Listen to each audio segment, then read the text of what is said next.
Hi, this is Tom, and today I want to talk about, should realtors do property management? Should realtors do property management? Absolutely not. There are so many liability issues with a realtor doing property management. It is crazy. It's kind of like asking me, should I do open heart surgery? No. Should I be a painter? No.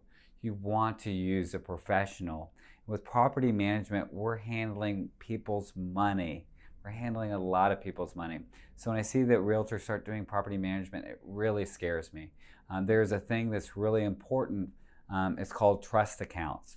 And when you have to handle a security deposit account, when you have to handle a rents account, which means the money that's going to the account and away from the account, when you see that happening, it is really important that whoever manages your property has a very, very clear, concise bookkeeping system so they're always on top of your money.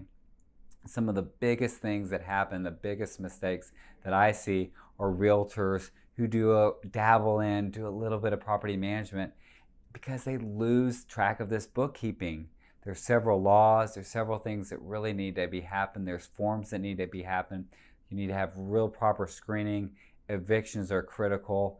And handling this money is so critical. It's just almost impossible to handle on a concise way when you're a really small company or if you're a realtor. The other question I get a lot is, how does a realtor maybe rent out a property and get handed over to a property manager?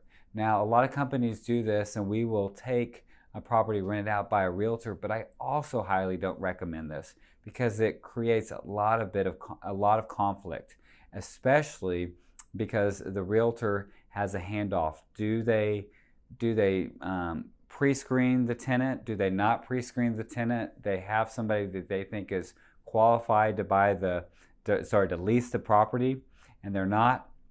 So the best way is to have a property management company handle everything. So that way you're not having tenant issues and handoff issues, because you can really get into a big bind.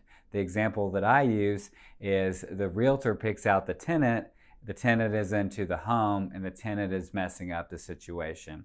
So whose fault is that? I would completely avoid that. I would completely avoid the liability of that.